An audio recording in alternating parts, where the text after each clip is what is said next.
started here in a second.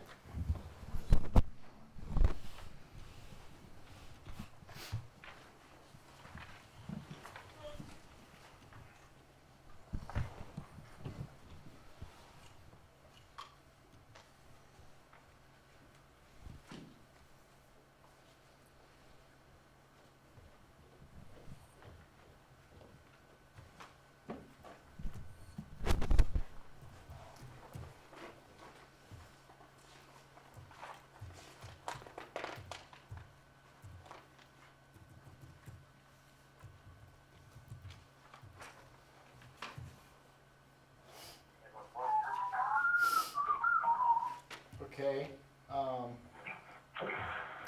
we'll get started here in a second. 1 second, I'm sorry. Okay.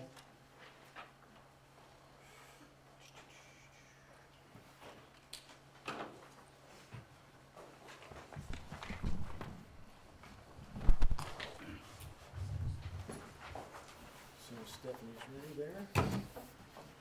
I'll have a quick statement here, and then we'll get started with the presentation.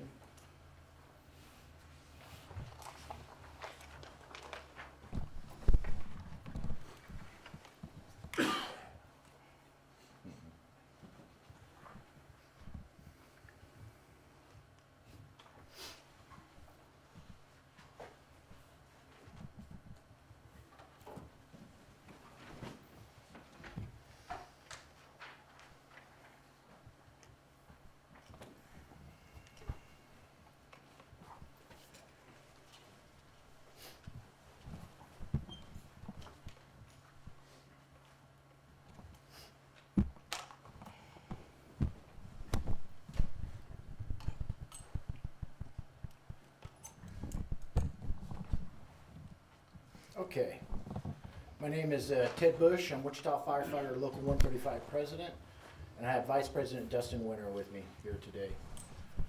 In June of 2023, Wichita firefighters brought attention to difficulties being realized at Sedgwick County 911, affecting the service to our Wichita citizens and the safety of Wichita firefighters. At that time, we had received many phone calls and emails from firefighters advising us of the many problems they were experiencing while making emergency calls. These complaints ranged from wrong call types, incorrect addresses, failure to relay time-sensitive life safety information, incorrect units being dispatched, incorrect status changes on units, consistent complaints from citizens claiming that they had excessive wait times in answering their calls, or excessive wait times to actually talk to a dispatcher. And these were reported after firefighters arrived on scene.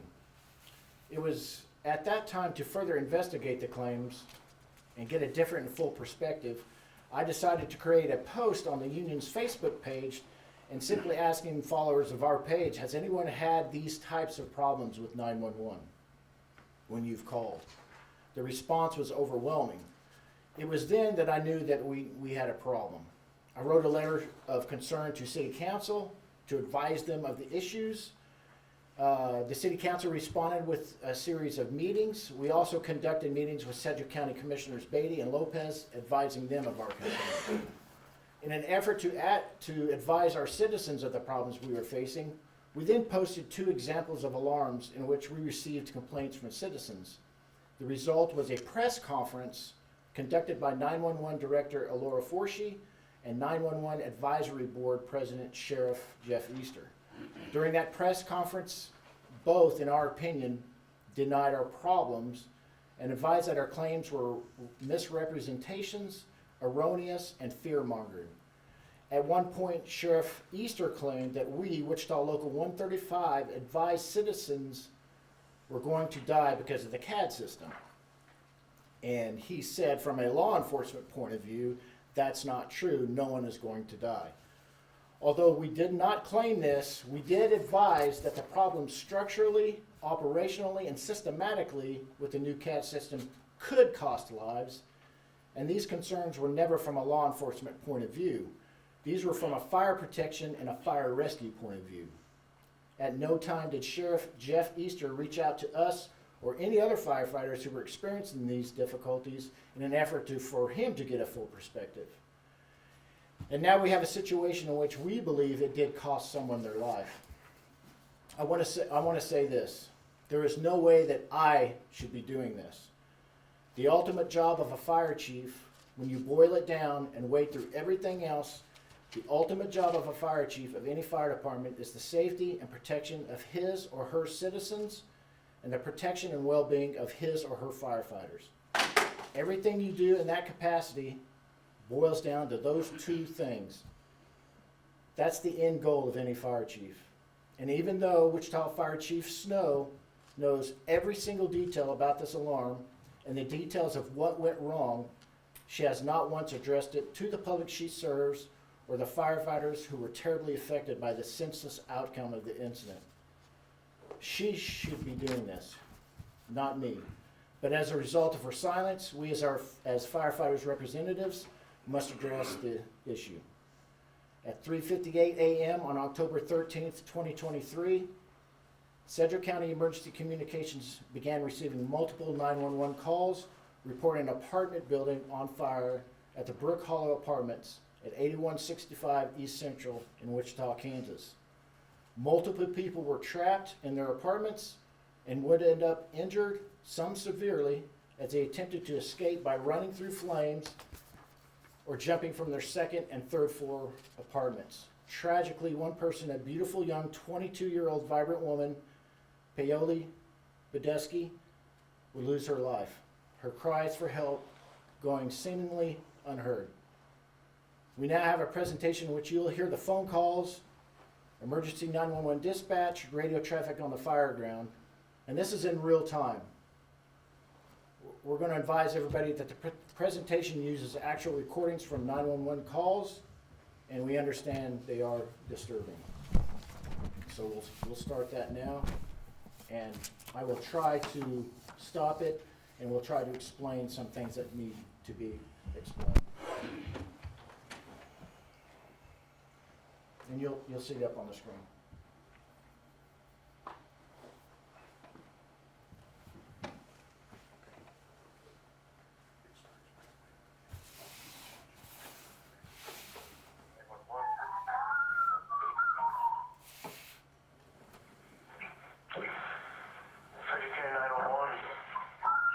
This is the first call. What's your address? Okay.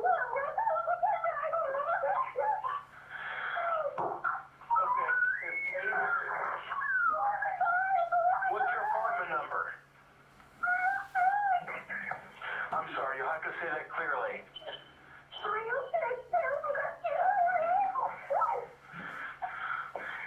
And what's the name of your apartments? Brook Hollow Apartment. Help me, please. You said your apartment is on fire, is that correct?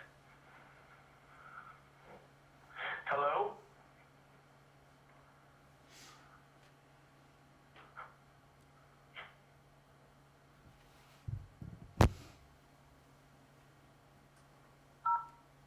Hey, can you hear me? Battalion 1, Mobile Air 1, Battalion 2, Rescue 1, Rehab 7, Battalion 3, Engine 9, Truck 3, Engine 14, Squad 14, Engine 15, Squad 15, Engine 18, Truck 5, Fire Department Fires, 8165 East Central, 8165 East Central at Brook Hollow Apartments, an apartment. Real quick, we have two profiles. We have structure fires and structure fire with people trapped. Two different calls. The person's trapped call, we're bringing 2 ambulances and a medic captain, and it advises firefighters en route that we have a high probability of targeted searches, that we know that people are inside the building. That's important to realize, that this was dispatched even though at that time we currently had someone on the phone who was trapped in their apartment, that this was dispatched as just an apartment fire, not an apartment fire with people trapped. Fire, Battalion 1, Mobile Air 1, Battalion 2, Rescue 1, Rehab 7, Battalion 3, Engine 9, Truck 3, Engine 14, Squad 14, Engine 15, Squad 15. Engine...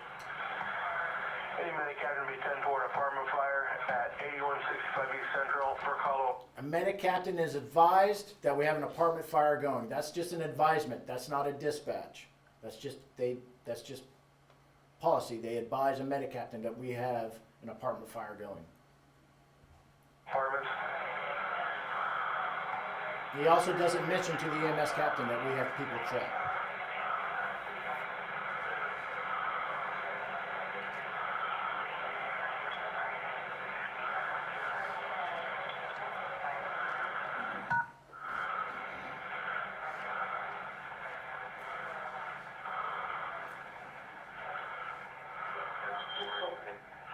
I was at 8165 East Central Ave. There's a fire right outside of our house. I need you guys to come. Can you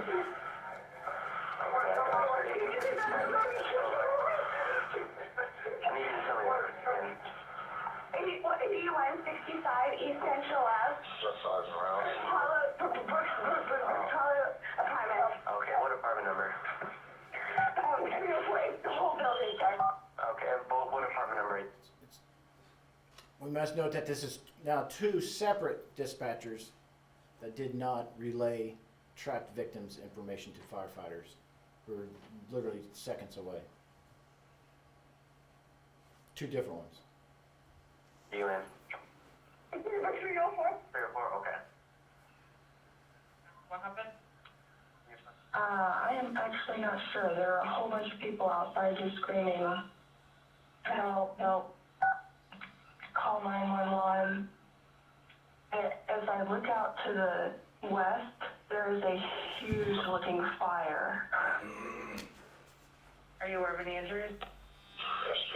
No, I can't, I'm in my home. Thank you, Jeff. 911, what's your emergency?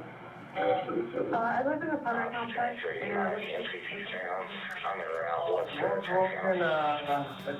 Central, that's Google Fire. Okay, hang on for 1 second, okay? So possibly apartment 304 right now. So the apartment that came from the couple was in apartment 304, and as she went on, the line went dead. Those two jumped out the window. Squad 15 asks what apartment number, and the dispatcher advises possibly apartment 304 right now.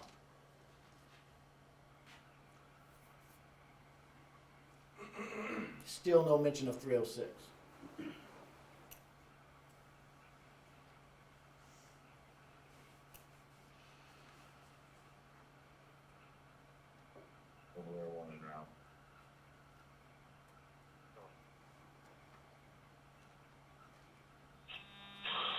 Incoming crews, engine 15, we got heavy fire showing off Rock Road.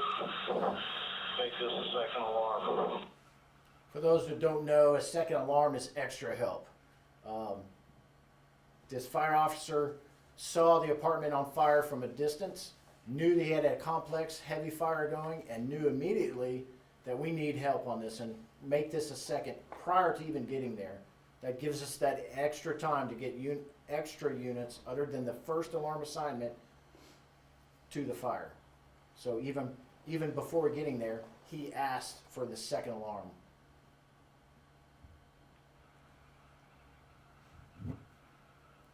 Engine 4 on apartment fire.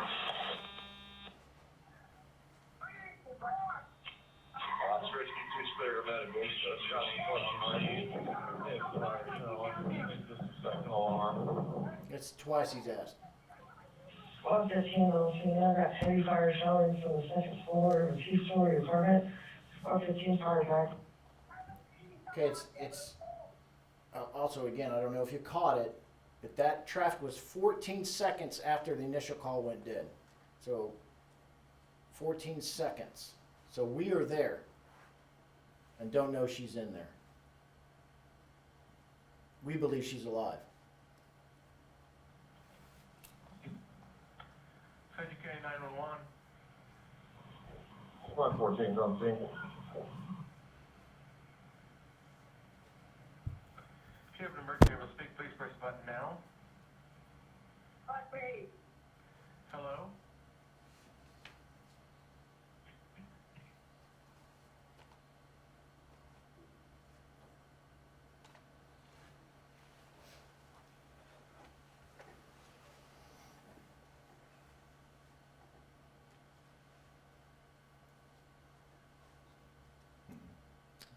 a little bit of a gap here.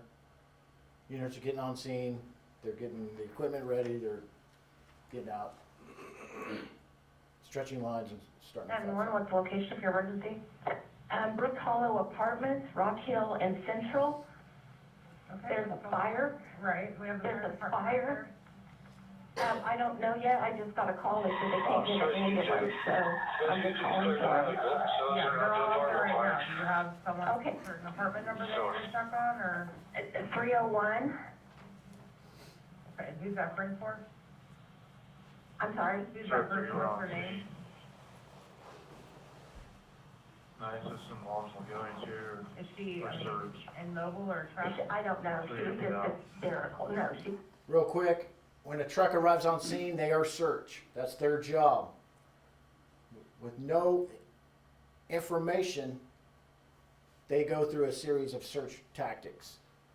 They search adjacent to the fire, the floor above the fire, and then the top floor. That's the procedure we take with no additional information. If we have a targeted search, we target that search. It's akin to when you drive up to a house fire and there's a parent in the front yard saying, my child is in that window. We don't tell the parent, hey, we're going to do our regular search and we'll get to them. That's not how it's done. We go directly into that window, take great risk, whatever needs to be done to get that person out. That's the difference between a targeted search and a regular search. out, but she's just hysterical. Okay, yeah, well, we've got about 25 units on scene now, okay? Thank you. You're welcome, bye-bye.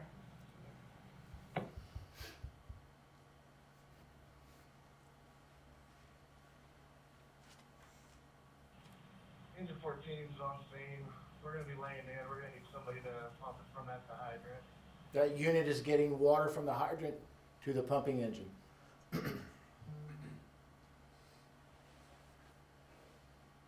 Engine, I will take the hydrant. Gantry on scene, Gantry, be central command. Now we have an incident commander on scene. Factory, is that up there by that fence? Sorry. Gantry, central command. Factory, is that up, you by that fence? We have direct access to lay in. Gantry from Factory. Some PD out here. We got a belligerent guy over here beside our truck. There's no access, there's a little cutout about the size of the person. You're not gonna be able to get through there. It's 21's on her, 18's on scene. Got one, you're on bundle. Command Squad 14, we're following second line with engine, station 15. Hello? 911, what's your emergency? Hi there, I'm over Squad on 14, all of the traffic, fall second line with Brook eight. apartment, and there are flames, and my friend is in the basement Just apartment, for and he can't get out. area 18, full third line. Okay, so you're at 80, or 8165 East Central. You said what apartment is he in? Engine Okay, copy, what third apartment line. are you, what apartment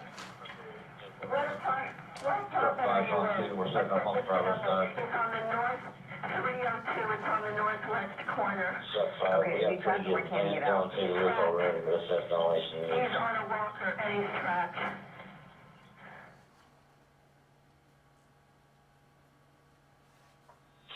Obviously, we can do 400 fire, please. Engine 14's gonna reverse out now. We have another hydrant up here to the east. We engine. Reversing out. Okay, so I got engine 14 on water, reverse now, gonna pump to 15, is that 10-4?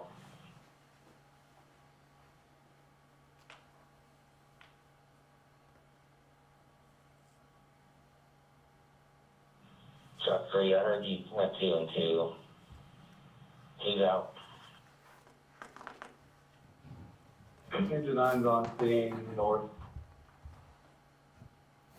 All units be advised, there's a man trapped in apartment 302. Man trapped in apartment 302. Engine 9, The fire operations dispatcher who just made that announcement makes a single transmission over the fire operations channel stating that there is a man trapped in apartment 302. The firefighters work on the TAC channel. This is announced on the wrong channel. None of them heard that because it's on the wrong channel. We operate on TAC while we're operating on the fire ground. Also, a time-sensitive critical information that's safety related is repeated. If I want to tell him that's something so important, I want to make sure he understands it. Dispatch from engine 15, I have a person trapped in apartment 302. His response would be, 10-4, you have a person trapped in 302, 10-4. That way we both understand that the information that I gave him, he understands because he just repeated it back to me. Every fire department, every emergency entity does that.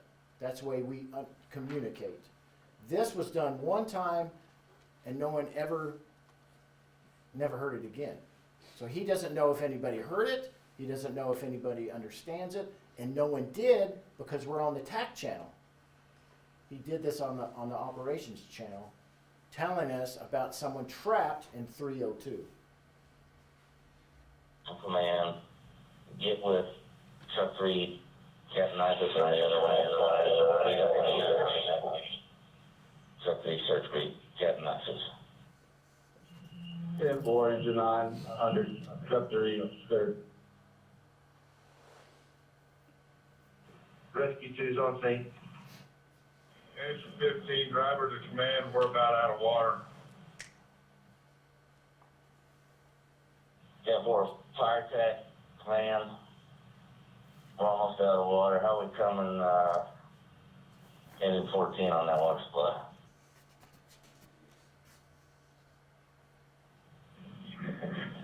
Four inches. Just about 2 inches 15. It's not hooked up yet. 10-4, 5 when we're ready.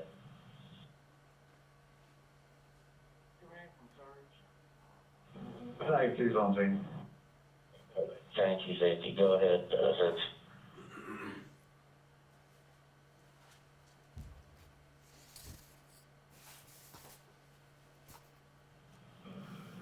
Command from search. Go ahead, search. 1, 2, 3, and 4 are all clear. They're adjacent to the fire that they just knocked down. We're going into the fire site. That was 201, 202, 203, 204. Is that the 4? Yep. Copy. Rescue 1's understand. Command from Rescue 2. Rescue 2's here with truck 3. 10-4, rescue 2. I'll put you under truck 3.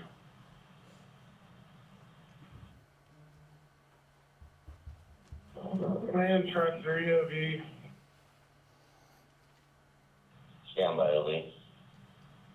Rescue 2, I want you to get ready to do secondary. Just real quick, no second alarm has been dispatched 14, turn to yet. water. We still don't have help. Command from truck 5, these apartments are piggybacked. We got a whole set of apartments on the trailer side that hasn't been searched yet. Meaning we need those other units. Awesome, Now we're behind. We're on that truck 5. OB, go ahead. Mayday, we found a collapse. Okay, this is a mayday from a firefighter. The exterior stairs have collapsed on them, and now they're laying in a pile of rubble in the middle of this fire. That's basically all there is to it. We need help. Operations stop. Without any other knowledge of any other victims, it stops to get the known victims. Now is the firefighters. Because we know they're there. So we go after them. That's what's happening now. Command for backup 114, we have stair collapse on the exterior. The second alarm has not been dispatched yet. All crews exit structure. Awesome, 10-4. Here's JT from command. I'm gonna take over this Mayday. Anyone serves, we're evacuating them off from the bottom floor, right under the flag. Okay, alert sounds on track 1. Alert sounds on track 1. We're going defensive. Going defensive.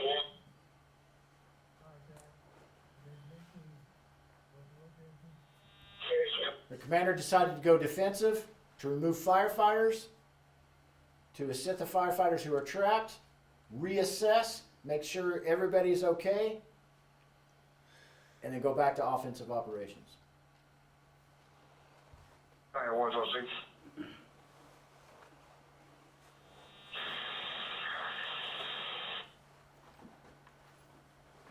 Second one, you're gonna be RIP leader. Rescue 2 on change, you need a RIP.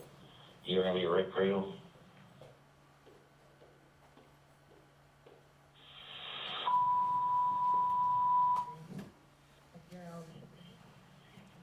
We're clear. Check 1 alert, check 1 alert, check 1, go defensive.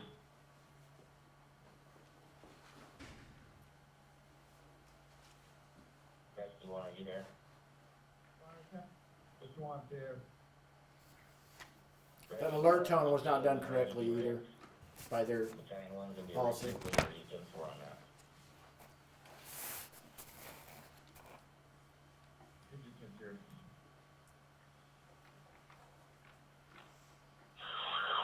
Fire 196, I'm responding on the second alarm on East Central.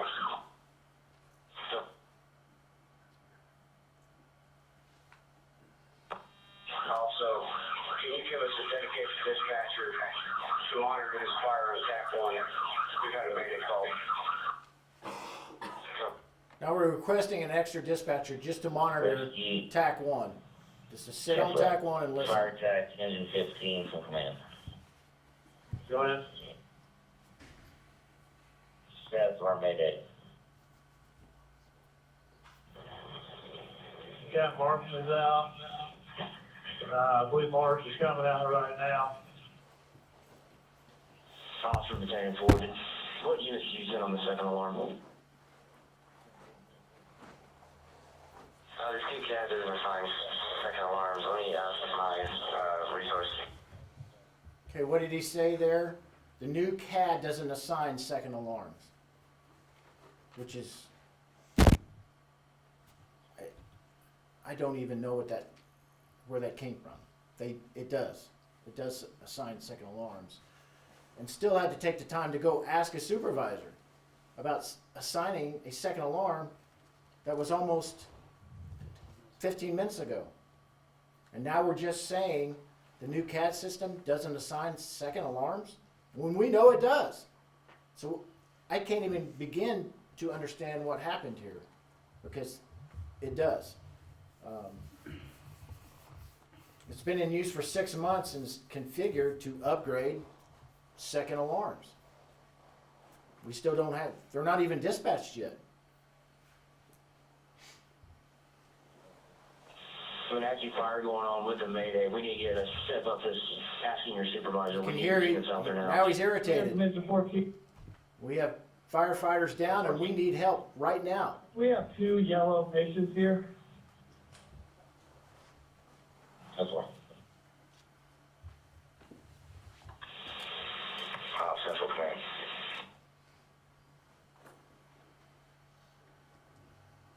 Okay.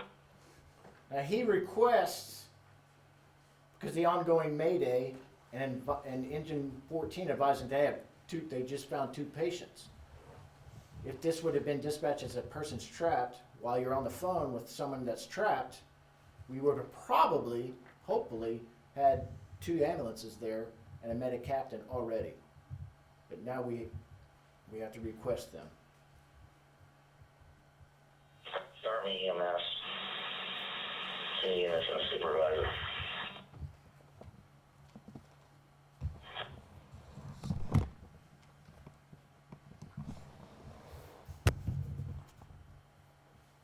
Person Caladilli, he's checking on everybody on scene. Are you okay?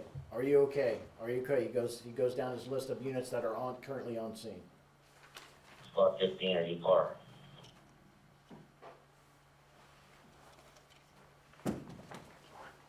Chief, SWAT 15's coming out right now. Clear car. 10-4, how about yourselves? Engine 15's car. Block 14, how you par? Block 14 car. Engine 18 par?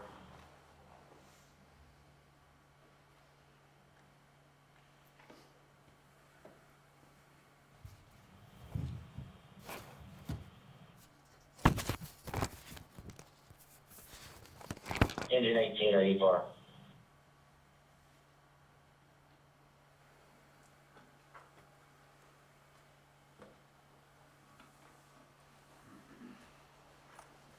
Engine 15 from command, you see engine 18. A police officer advised us that they had patients at an adjacent restaurant. That's all that was. Somehow they made it over there and contacted a police officer who advised dispatch, I have patients over here by the restaurant. Everybody's now on record. Even though the police officer advised dispatch that we had patients, they never told the incoming EMS units that were on the way due to the 2-unit request from command that, hey, we have patients at the restaurant.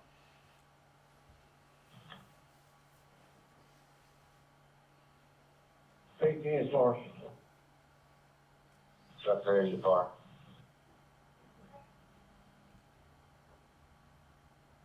Car. 10-4, engine 9, you par?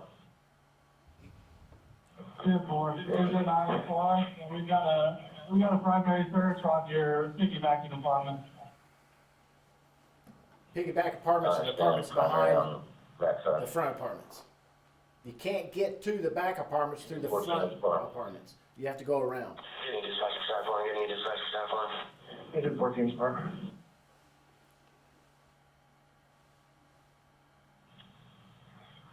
Rescue 1, you par? Had another wrong channel. Oh, there, one. Yep, you're on Fire. So, 2, you par?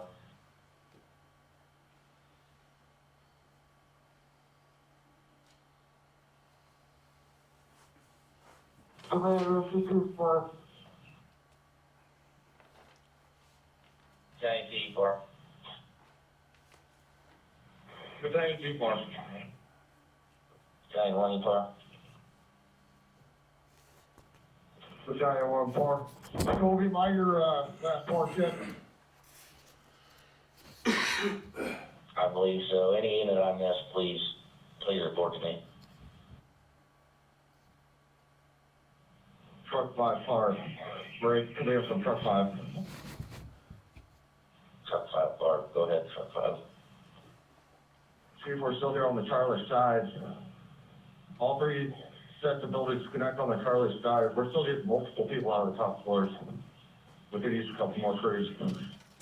So truck 5 is removing people from the piggyback apartments in the back. They got so many people, they need help. Well, we don't have it yet. They're not there. We can't do it. Our second alarm member was dispatched Switching truck 5. until 17 minutes later. That's 10-4. Got that, in route? come in. Yeah, Take right down, 1011 North Peak, and Los Angeles Medical Branch. I've got myself, 1 ambulance on scene, and 2 more coming. Where are the patients at, do you know? That's him asking where their patients were, even though a police officer had advised dispatch that I had patients at the Kadobi restaurant, which was adjacent to the apartment building. Take right down, 1011 North Peak, 1011 North Peak. Come out, page 5548. You might hear that other dispatch. That's because dispatchers are not only taking phone calls in one ear, they're trying to run this in another ear, or run dispatch in another ear. Normally it's call takers to dispatchers. Right now, at this point, they're doing both jobs. So you hear them dispatching in between doing other dispatch jobs. It's very difficult.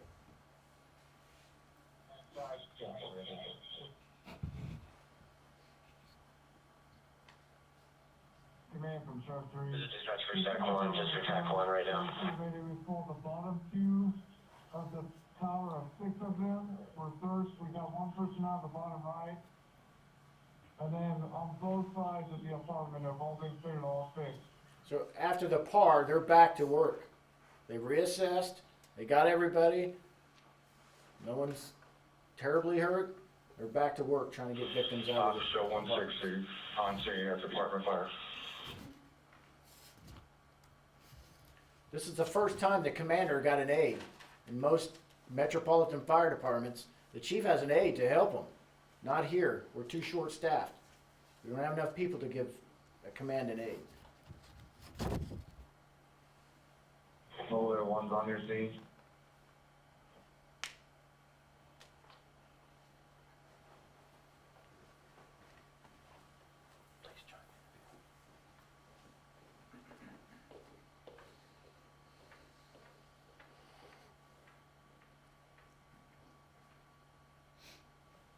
Man, truck 3 OV.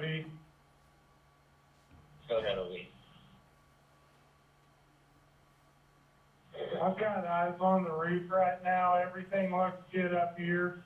If you do need a hole, we can strip cut between the apartment on fire and the Bravo exposure. Second alarm, G165 Central for Battalion 4, Engine 5. Just now we got our second alarm dispatched. 17 minutes and 18 seconds after the original request. After the Mayday, after pulling victims, we just now got dispatched our second alarm over the radio. And they're coming from across town now. And that added time delays searches, which in turn, with the Mayday happening, everybody that was there had to shift their focus on the Mayday. Therefore, had those second alarm units been there, that never would have happened. Those operations would have continued, the searches would have continued, but it was delayed because our second alarm assignment is just now being dispatched 17 minutes away. That's a very after good, the fact. very, very good point. Had we had the personnel that we needed on scene, had we known that we had a victim on the top floor in 306, even though we have a collapse and a mayday, we do not stop for the victim. That operation continues. Okay, I want everybody to understand that. We go to great lengths, the ultimate lengths, to save people from fire. That's what we do. That's what they do. That's what they train to do every single day. That operation does not stop because firemen are in a rubble. We'll get someone over there to help them. Right now, that's our focus. That's what we do here. We weren't afforded that opportunity. Squad 5, truck 2. Absolutely have to. That's 10-4, we'll stay off. Everything's looking better up here. It did not Squad 5, make it truck 2. through the ceiling, through the roof. Engine 5, Battalion 4, Department of Fire, person trapped, 8165 East Central. Now we change it to a person's trapped on the second alarm. We also didn't receive the correct alarm assignment on the second alarm. He sent one engine, one truck, one squad, and one battalion chief. I just checked. It's 3 engines, 2 trucks, 2 squads, and the remaining BC. So we don't know why we were shorted on the second alarm. We just don't know. But that's not what we normally get on a second alarm. I suspect manually they're trying to balance out the second alarm because some units are already self-dispatched themselves because they knew they were going on a second alarm, and to save time they get out the door and get to the fire. I don't know that though. I'm just trying to guess why this assignment, because this doesn't make sense. This is not the assignment. 165 East Central, Battalion 4, Engine 5. Squad 5, Truck 2, fire person trapped. You're repping 6047, use tac one upon arrival, tac one upon arrival. Sorry, I bumped over you. Who was that? 196, I'm on your scene, what's your location? Charlie Delta Corner on the outside of the fence. Calling Central Side, Alpha Side. Just so you know, that chief self-dispatched himself. They get an alert, and he took off from Derby. And Came from home. almost beat the second alarm dispatch. Central Side, Alpha Side, and you said Charlie Delta Corner? Sorry, Alpha Delta. Okay, copy. Check the AOE command.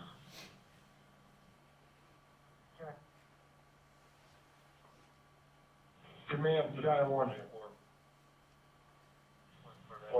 Go ahead, that one. I've got Rescue 1, Rescue 2, Engine 4. They're gonna check your third floor apartment where the Mayday was, if we did not get searched.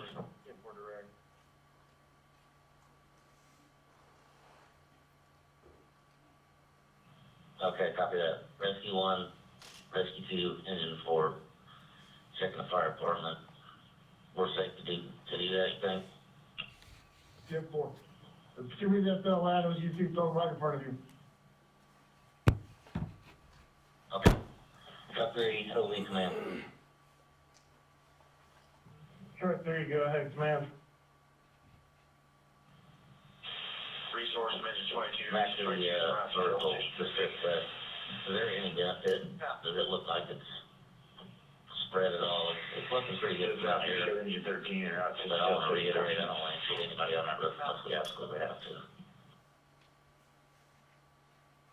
Yeah, that's 10-4, it looks good from up here. We will not get on the roof. Okay, thank you.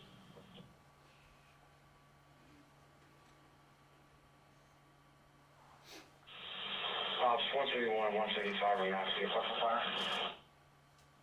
So. Morning, I'm seeing Kobe.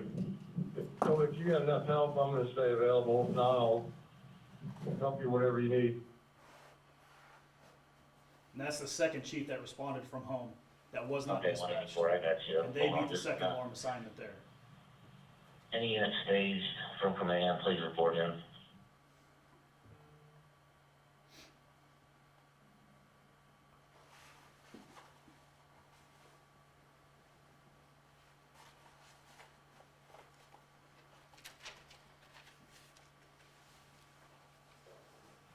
Engine 20, we're about a minute out. Engine 20 was on the second alarm.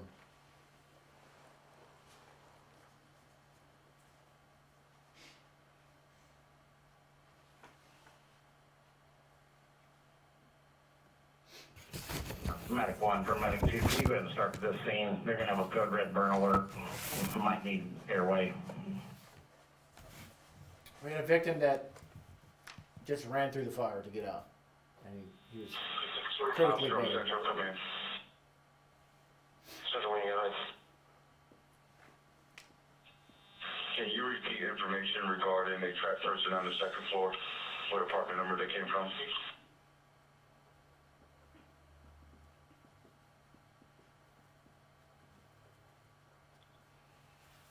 First call we had was apartment 304, saying there was a fire, and then we got a call from apartment 302 northwest corner. Someone trapped in apartment 302 northwest corner. So you heard him, the first call was from 304, which is, he didn't know. The first call was from 306. Not 304 or 302, it was 306. Two different dispatchers, they haven't combined their calls yet.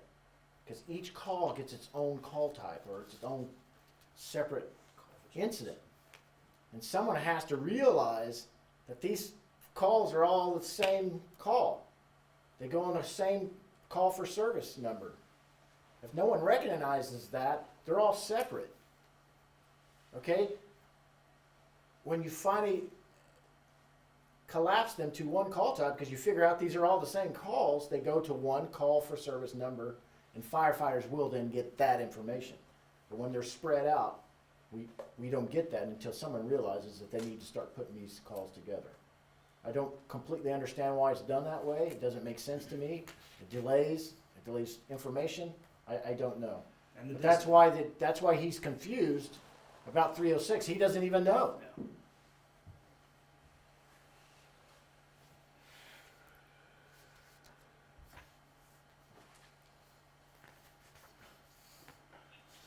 Copy that, you're saying 304 and 302. That's poignant. This is the first time anybody's even talked about from dispatch to us that someone was trapped. Mentioned the basement, northwest corner. Still, 306 isn't Man, mentioned. rescue 2 starts. We got a victim. We're coming up the second floor. Alpha side. Second floor alpha side. Victim. We need help with the line. So now they find the original I'm caller. trying to bring out a victim, battalion 1, can you get them some help? Battalion 4, this is the second time we've done Medical this. command.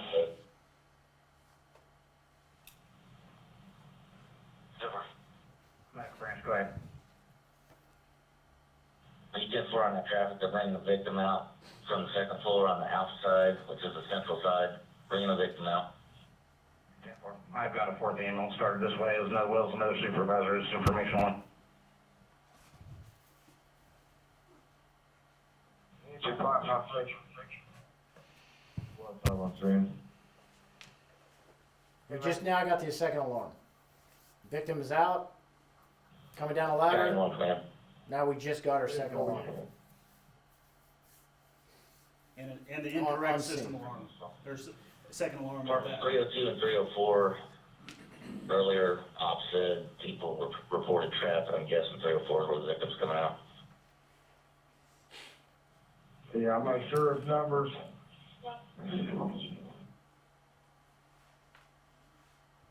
He's asking because he doesn't know. He said it's 304. I'm assuming it's 304. No, it's 306. He doesn't know that because it was never put anywhere. It's never referenced anywhere. It's not referenced in the CAD record. It's not referenced on the radio, which is more important because we don't carry computers around while we're fighting fire. But it's not referenced either. That's his confusion right now. Is what I'm guessing. If it's 304, yeah. Well, I'm assuming that's our victim. Yeah, because the dispatcher that took the call for 306, the initial call, never entered it into the CAD It was never system entered either. into the CAD system. While this whole alarm's going on, it has not been entered into the CAD system to even see, and was not communicated either to either dispatchers nor fire ground units.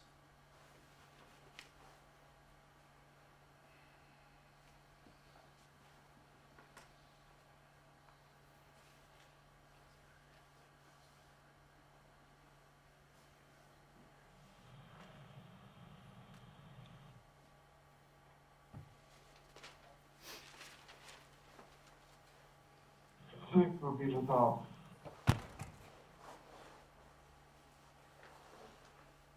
Last year, repeat. I was just thinking that 6 would be the top, there on the top right. 306.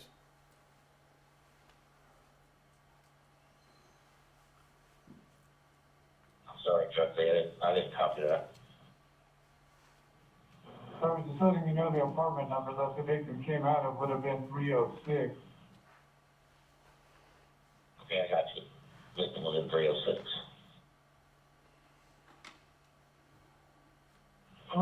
Rescue 2. We got a primary furnace involved unit 306. We're executing the search. 10-4. Yeah, they're available.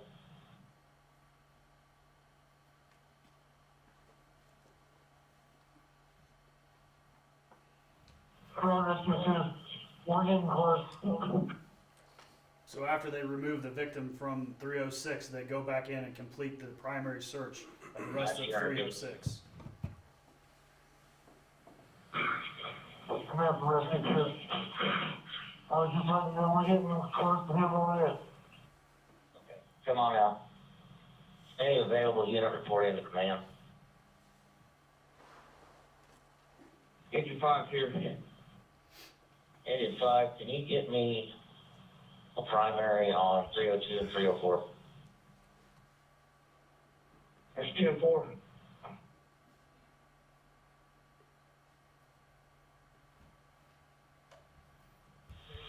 Dispatch, if you don't want to report available to me, Central. Look down there. Door. From Central Command. Central Command, US. At this time, we have a primary on first and second floor of a 3-story apartment building. We did pull a victim out on apartment 306. Someone pulled a victim out of 306. It's a poignant moment. We pulled a victim out of 306. And that room knew she was in 306.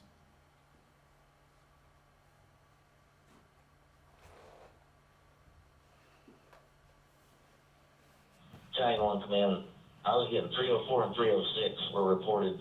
No, 304, 302. 304, 302. Here's the confusion. Where people were supposed to be. What's someone doing in 306? No one said. 302 is the ground floor. It has been cleared. I understand, 302, They brought the one victim out of 302 early on.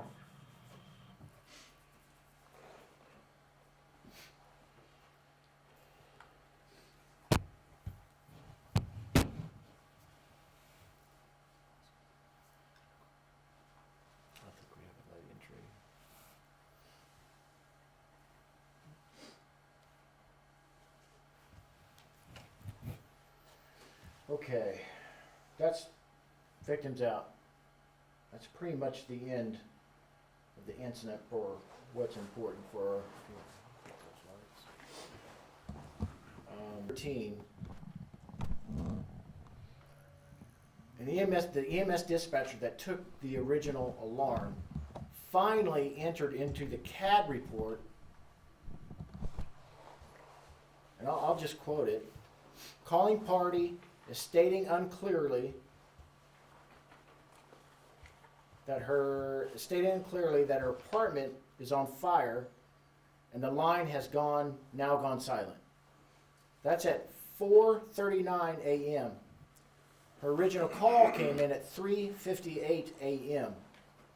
And we're just now putting into the CAD at 4:39, and I believe that's after she was out. I'll have to look at the timeline. Yep, it was after. After she was removed from her apartment, now we put in the CAD report at 4:39 that I have a victim who said her apartment's on fire and the line has gone silent.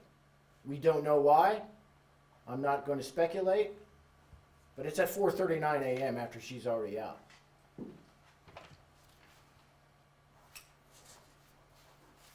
This is an outlying situation we're talking about. We've been talking about this since June. We don't do this to blame anybody, to point fingers at anybody. We know as firefighters, as a retired firefighter and an active firefighter, any firefighter out there understands the importance of 911 and everybody that works there and what they deserve in their profession. We understand that. We get it. I don't think they get it. I don't think the county gets it. I don't think the county commission gets it. And I don't think their bosses get it. But we get it. We understand the importance of 911 dispatchers and their important job. We want them recognized as first responders just like us, because we can have the best fire department in the world, the best equipped, the best paid, the most staffed, best fire department in the world, and unless it goes right there, it doesn't matter, because it's wrong from the get-go. And when the domino falls, bad things happen. It starts from the very beginning. And that's why this is important to us. It's not that we're trying, this isn't personal. I don't know any of them. I know firefighters. I know the job they do. I know how important this is to them. And when something this tragic happens to them, I'm going to be there to say something even though the fire chief is not here to do it with me. I've had more phone calls on this call, this tragedy, than any other alarm I can ever remember. They're hurt mentally, physically, sick over what happened at that fire, knowing the whole time they're out there, she was up there. And we could have got her. I'm telling you, we could have got her. She would be here today had we had that information. The Wichita Fire Department does an AAR. We get together with all the units on scene and talk about what went right, what went wrong. How can we be better? We gathered the information from Sedgwick County 911, which is the CAD, the traffic, the phone calls, so we can listen to them.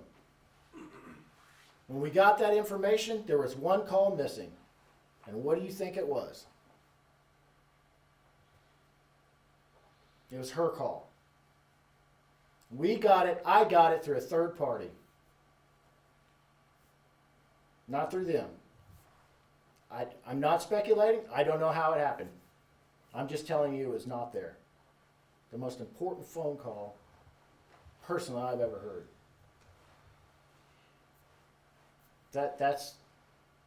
That's what happened on this alarm. This isn't an outlier. We've been doing this since June. These are stacks of complaints from firefighters, of complaints that we have a special tab in the computer so we can get in there and tell them what's wrong, what happened. This is what happened. I arrived at a car fire and the guy said, I've been here for 30 minutes or whatever it is. That's not, but there are alarms like that.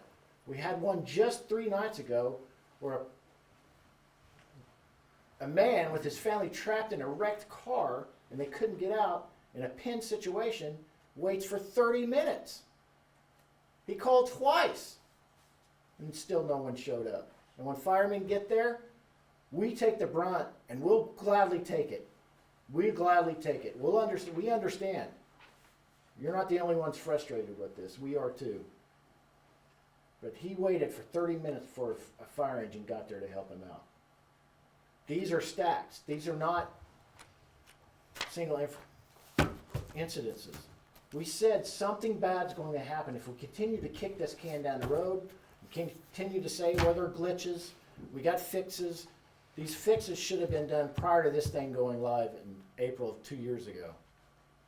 I don't know what's going on. All I know is it's wrong, and this happened.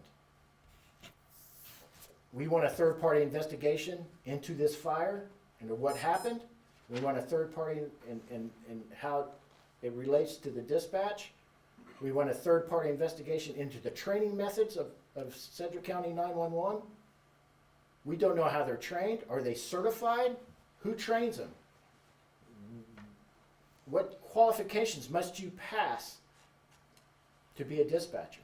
I know those men and women that would have raised that ladder to that apartment floor, train on that every day, all the time.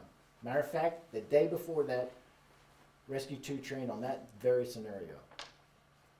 Ladder to the 3rd floor, victim in the bathtub.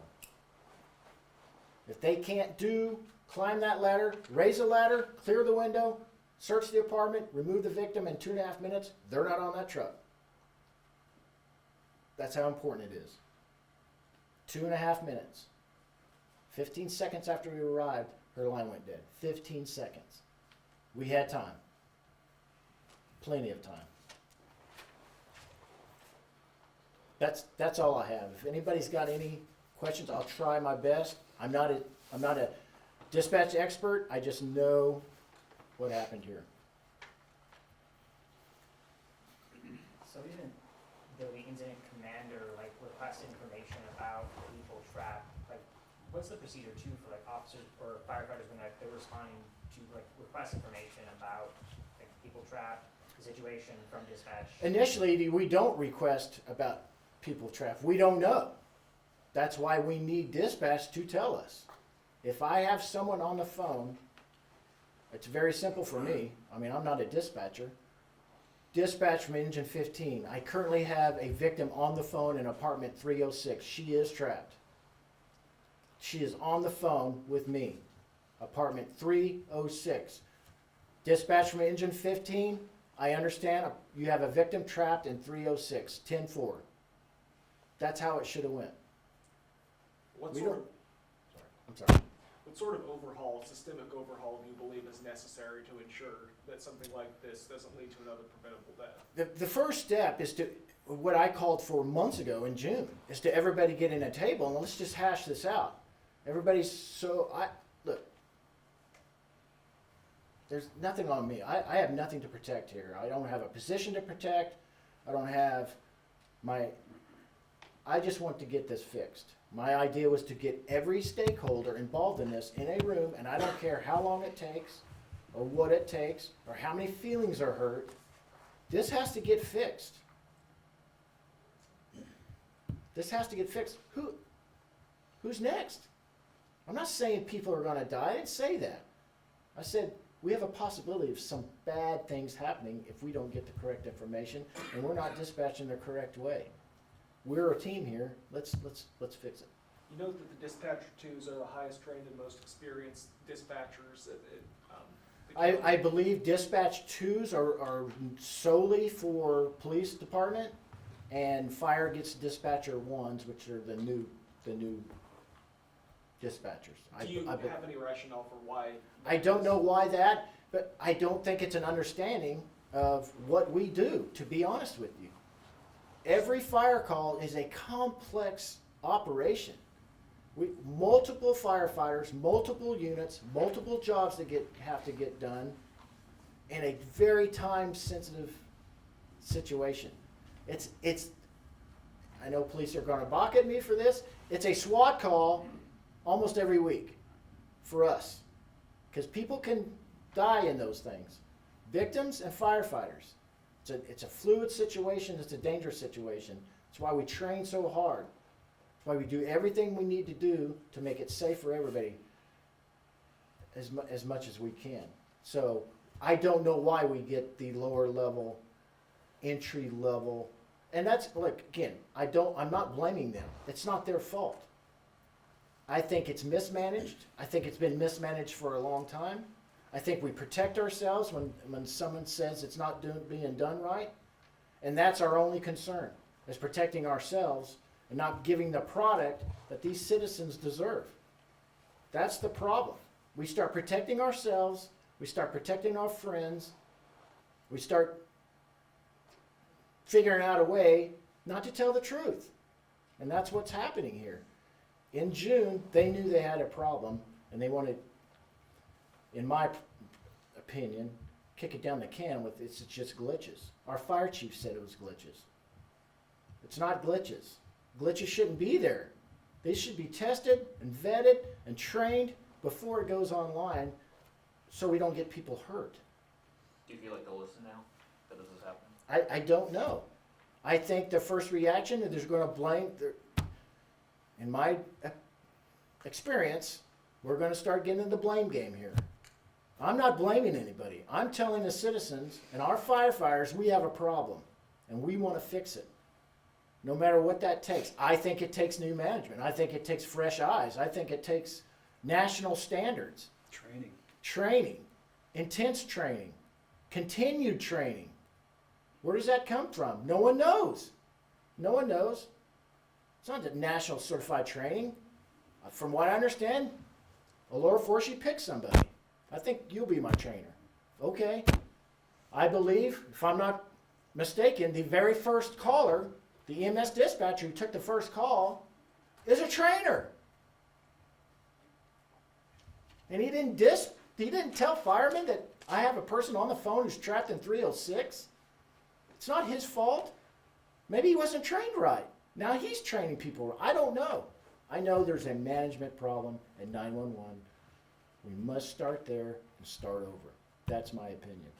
Whether they do that or not, I don't know. I'm just telling the citizens now, this is what's going on. If you run into problems, we know it. We understand. have you all had conversations over the years, over the last few months since this call with Elora Forshie? I know you mentioned her. Obviously I have not, but I know there has been some discussions through the fire administration on how to fix things. I know at one point the Wichita Fire Department offered a dedicated dispatcher, like a retired firefighter or someone that wants to be a dedicated fire dispatcher who knows what a fire truck is, who knows how many is on a fire truck, who knows where the fire stations are, who knows what the operations need to be done on the fire ground, who knows what a mayday is. From what I understand, those talks went along for a few weeks and they were abruptly stopped. Elora Forshie was not going to have firefighters in her building. That's, from what I understand, was told to me. Do you believe you have the support of the Wichita City Manager's office in getting these deficiencies dealt with? I don't know. The cross government gets in our way here, right? The city manager is not in charge of 911. The county manager is. I don't know if there's enough political will to step on each other's toes. I really don't. I would have no problem stepping on anybody's toes to get this fixed. But that's our problem, is we don't want to hurt anybody's position, their title, and so we circle the wagons. We blame the fire union for being misrepresentative, for being fear mongers. No one's going to die. Our And here we complaints are. are erroneous. Our complaints are erroneous, That's even straight though from they Elora actually, Forshie's mouth. if you listen to the press conference, they actually agreed with our two examples that we give. And in the same breath, call them erroneous. It doesn't make any sense. There was some discretion on, the lady said I was waiting 5 minutes for someone to respond to my garage fire. It wasn't 5 minutes. It seemed to her like 5 minutes. It was only 2.5 minutes before someone picked up the phone, which they admitted. The standard is 15 seconds. 2.5 minutes for someone to answer a phone. Well, I'm sorry, I was off on the time. The other one fully admitted that someone was not dispatched due to a car fire next to a building. And Right they call across the us, street from a fire station, From a literally fire- within 500 feet of a fire station. and then they call ours.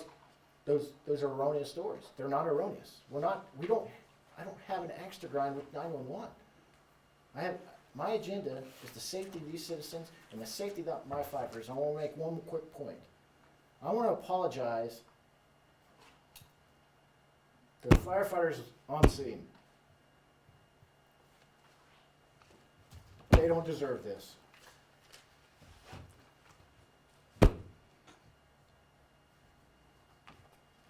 It's hurt them more than you'll know. That's why I'm here.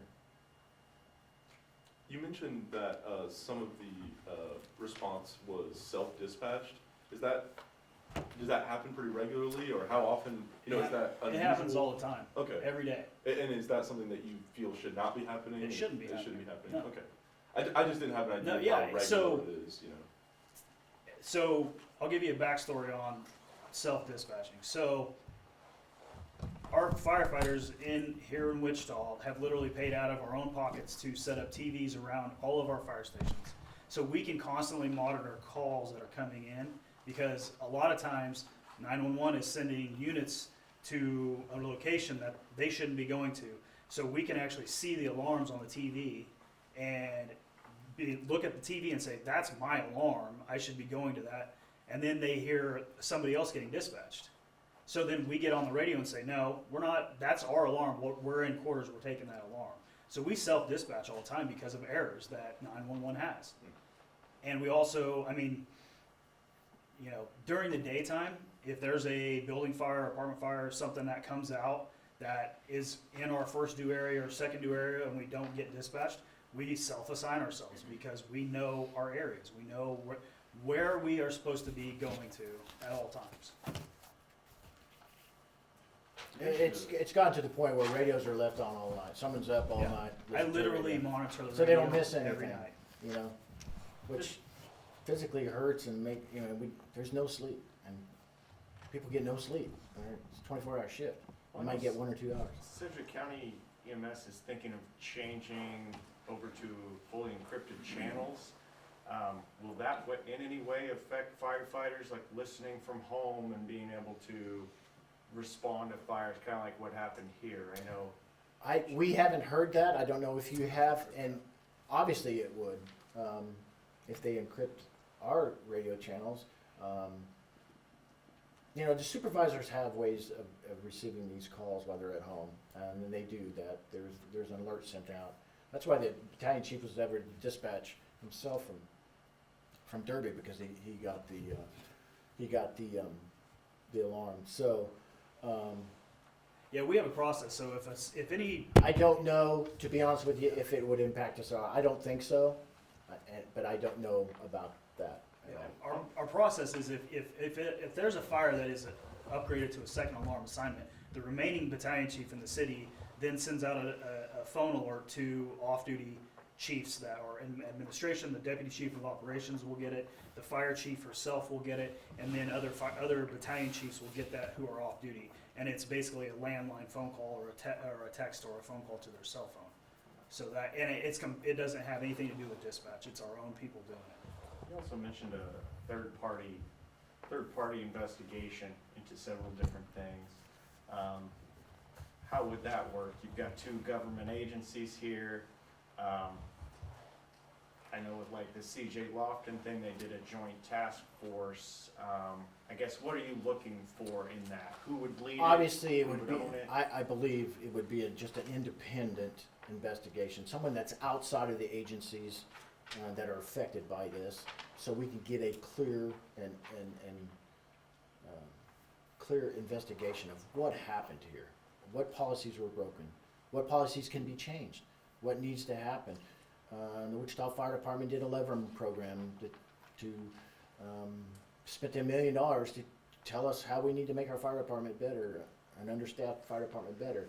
I believe the police department had some report for them to, it's the same type of deal. It's an independent outside agency that can come in and tell us what went wrong and what needs to happen. Where are these failures? I just want to reiterate, she's not coming back. She's never coming back. This is not just a mistake on the fire ground. And this is not a time to point fingers. I'm not pointing fingers. This is not a time for that. This is time to be honest with each other, to put one foot in front of the other, and do and make the tough decisions that need to be made to fix this vital, important entity of emergency services. They are with us. I'm with them. I feel bad for them, for dispatchers. They don't deserve this either.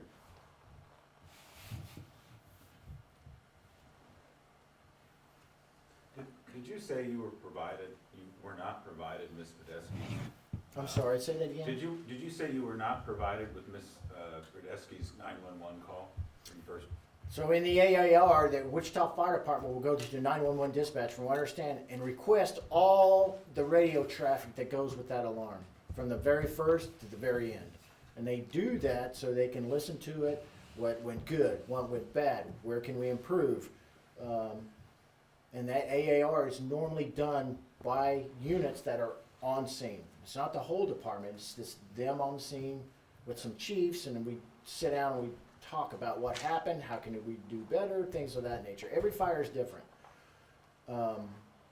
In this particular time, they got the batch from 911, from Sedgwick County Communications, and from what I understand, that call was not in there. That call was missing. Does that surprise you that maybe most important? It shocks me. It shocks me. I can't tell you what happened. I don't know. I know it wasn't there. I do know that. Has that ever happened before? No. I will say too, in my 30 years experience, and all of Dustin's experience, I've done many AARs. Many. And I've never had 911 dispatch show up to one until now. And they decided to go to this one, invited by the fire chief. I don't know why. It's never been done before. They can't affect the operations, the hands-on fire ground operations of a fire. I don't know why they were there. I suspect, and which makes me wonder if we have a blame game coming. She was allowed in there by our fire chief to get as much information, to write down as much as they possibly can, in case this happens, and they can point the finger right back at us. I don't know that, I just suspect it. So do you believe now that either in 911 or the department, there will be departmental repercussions from this? I don't know, to be honest with you. I really don't know. They've known since June. My fire chief has known since June. Do you feel the old system may have prevented this? I don't think so. I don't think so. I really don't. Everybody wants to say that I'm complaining about the CAD system. I don't know much about the CAD system. I know that there were some configuration problems, some delays, some infighting, things of that nature as far as configuring the CAD system to meet the needs of the fire department, to meet the needs of the police department, and to meet the needs of EMS. Each had their configuration their own way to better serve their entities. I don't think that ever happened with the fire department, to be honest with you. I think the old system, data points, and I'm not a techie, was just shoved over to the new system. So we have the old system shoved into $1 million system or whatever it cost us. I don't think that ever happened correctly. I don't know that. But I do know. Speaking from experience of actually using the new CAD system, I know for a fact that there's features that have been locked by 911 that our own technology people within our fire department that have met with 911 have literally been kicked out of the building, have said that there are so many features to our CAD system that we could utilize that we're not utilizing currently. And that's a big problem. So if there's something within the CAD program that can help us do our job better, why are we not having the ability to use it? That's the question that's never been answered. And I guess too, when it comes to those reports, that stack of like documents you have there, like how long have you been collecting those reports? For 4 months. I don't know the exact date they started, but it was months and months ago. The problem with it is, and I'll be honest with you, because I talk to firemen every day. They were all in on this because they thought something, oh, here we go, we're going to get these problems fixed. They're going to see our problems that we put in there. They're going to, sift through them and see if there's a system problem, or they're going to fix it. Never happened. They just kind of quit putting it in there because now it's just a waste of my time. If you're not going to do anything with them, I'll just go do something else, and I'll go train pulling some line. But these are stacks and stacks. There's over 182 dispatch errors that are just right here that we've. And some of them are very critical. Some of them are house fires where they were put on hold or put into a queue is what they call it. They say, well, we answered the phone. Technically, that's true. But you answer the phone to a recording saying, stay online, we'll be right with you. Now, there's some there's some claims that doesn't take very long, and I'm sure and many times it doesn't take long, but in many times it does. You have to understand also, Sedgwick County, from what I understand, is one of the only entities that doesn't have a rollover option, meaning in most dispatch centers, if they're busy, if every call is busy, it rolls over to another dispatch center, and they can answer the call. We don't have that option here in Sedgwick County. So that's why the queue system is used so much here. I believe if you look around the country, most dispatch system has dedicated fire, police dispatchers who know the system, who know fire operations. They're not hodgepodge dispatchers jumping into a seat for a couple hours and jumping to another for a couple hours, and call takers are call takers. How understaffed are you guys still? The Wichita Fire Department, Okay, so according to what you look at, we have a Levin report that we all spent $1 million on. The report was handed to us a couple of years ago, a couple summers ago. At that time, we were well over 100 firefighters short. The government offered us a grant that we were able to hire 40, 42, yep, hired 42. and we're still short that many. Now, when you look at the budget book, it says a certain amount of firefighters are hired, and we are at that cap. That's because they cap it, right? We know we need 11 fire stations and a couple of relocations of fire stations to hit the 4-minute travel time that we want to hit. When you call 911, by God, in 4 minutes, we're going to be there to help you. We don't have that right now. We haven't certainly.